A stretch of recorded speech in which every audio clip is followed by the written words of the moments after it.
When my patient comes to me and I'm examining them for their thyroid-related conditions, the first thing that I'm looking at is their tongue. So I'm going to look at the sublingual veins under the tongue, and if I see purple, dark, bluish, engorged veins under the tongue, and that's one of the key factors in understanding this thyroid problem epidemic that we have. I also will look at the actual gland itself. So upon palpation, I will feel maybe an enlarged gland, a calcified gland, and that will tell me quite a bit just actual touching the gland. We also have to look at the pulse and the blood pressure. When we're hyper, it's going to be elevated. When we're hypo, it's going to be diminished. So we will look at those markers as well. Also, what we see in thyroid conditions, we see thinning of hair and loss of the outer 1/3 of the eyebrow. So I will look at that.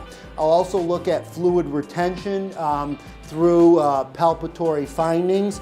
I'll check the ankle reflexes, and more importantly, I'm going to check the structure of the spine. So when I see the forward head tilt, I know that that is encroaching upon the blood supply to the thyroid. The thyroid is the most heavily vascularized organ in the body. And so when we have a forward head tilt, that's going to diminish the blood flow to the organ, and that's going to impede the whole function of the thyroid. So structure is critical.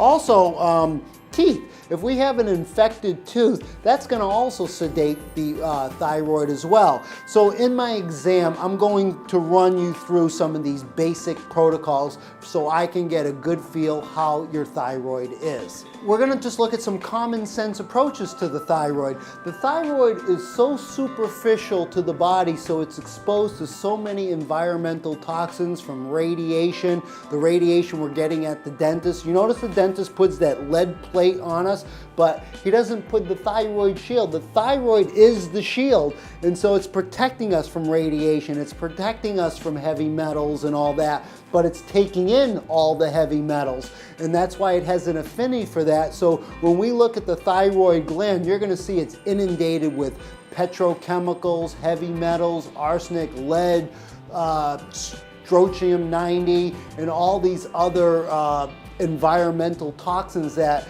are going to impede the actual function of the thyroid. Now the thyroid in iodine is a halogen.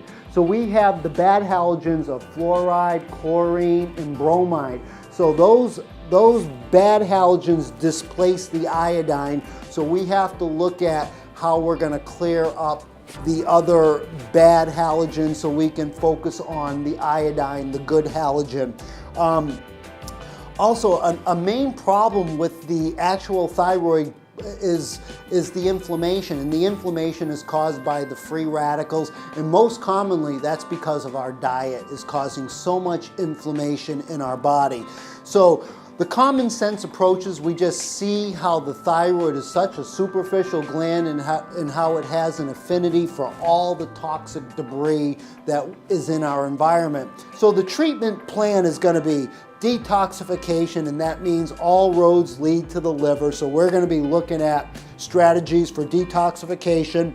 We're going to look at nutrition. So we're going to look at the iodine, the selenium, the magnesium, the minerals, and the vitamins to get the thyroid back online. We address the structure, and we're also going to come in with homeopathic remedies to address the thyroid, as well as using an ancient technique called mud packing. Mud is the most negatively charged ions, and all the toxins are positively charged. So through cation exchange, it's going to pull out the heavy metals, it's going to pull out the uranium and all the radiation. So mud packing to help open up the where the interference fields are that are turning the thyroid off. So those are some of the common sense approaches that I'm going to look at when we're looking at the totality of the thyroid gland.